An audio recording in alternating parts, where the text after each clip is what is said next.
نحمدہ و نصلی علی رسولہ الکریم، اما بعد۔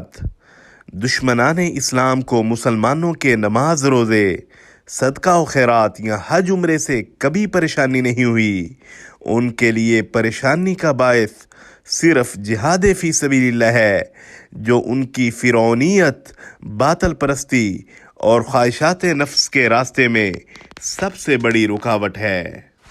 جہاد کے نتیجے میں جہاں مسلمانوں کے لیے دنیا و آخرت میں بے حد و حساب انعامات سے نوازنے کا وعدہ کیا گیا، وہاں ترک جہاد کے نتیجے میں مسلمانوں کو ذلت و رسوائی اور زوال کی خبر بھی واضح طور پر دی گئی ہے۔ نبی مکرم صلی اللہ علیہ وسلم نے فرمایا، جب تم لوگ جہاد چھوڑ دو گے تو اللہ تعالیٰ تم پر ذلت مسلط کر دے گا اور اس وقت تک دور نہیں کرے گا جب تک تم جہاد شروع نہیں کرو گے۔ اسے ابو داؤد نے روایت کیا۔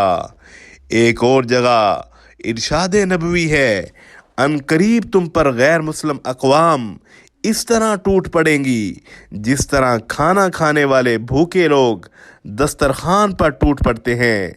عرض کی گئی، کیا اس وقت مسلمان تعداد میں کم ہوں گے؟ آپ نے ارشاد فرمایا، نہیں، بلکہ تعداد میں تم لوگ بہت زیادہ ہوگے، لیکن تمہاری حیثیت ندی میں بہنے والی جھاگ سے زیادہ نہیں ہوگی۔ اللہ تعالیٰ دشمن کے دلوں سے تمہارا رعب ختم کر دے گا اور تمہارے دلوں میں دنیا کی محبت اور موت کا خوف پیدا فرما دے گا۔ اسے ابو داؤد نے روایت کیا۔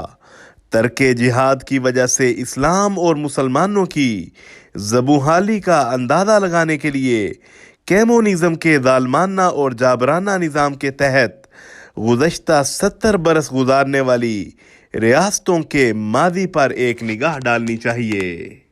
دشمنان اسلام اس حقیقت سے بخوبی آگاہ تھے، جب تک مسلمانوں کے اندر جذبہ جہاد موجود ہے انہیں مغلوب اور مسخر کرنا ممکن نہیں۔ لہٰذا ان کی ہمیشہ یہ پلاننگ رہی کہ کسی نہ کسی طرح مسلمانوں کے اندر سے جذبہ جہاد ختم کیا جائے۔ اس کے لیے دشمنان اسلام نے ایسی جہاد دشمن تحریکیں برپا کیں جن پر بظاہر اسلام کی چھاپ نظر آتی ہے، لیکن ان کا اصل مقصد مسلمانوں کے عقائد و اعمال سے جہاد کو ختم کرنا۔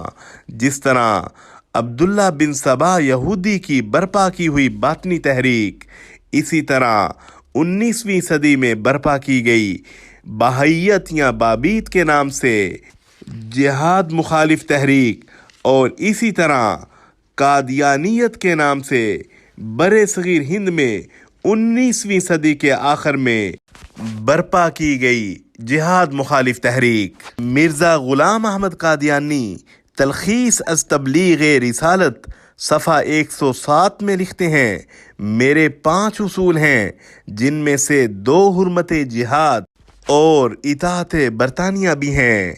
ایک اور جگہ تبلیغ رسالت دل سوم صفحہ 300 میں لکھتے ہیں، میں 16 برس سے برابر اپنی تالیفات میں اس بات پر زور دے رہا ہوں کہ مسلمانان ہند پر اطاعت گورنمنٹ برطانیہ فرض ہے اور جہاد حرام ہے۔ وصلی اللہ علی النبی الکریم۔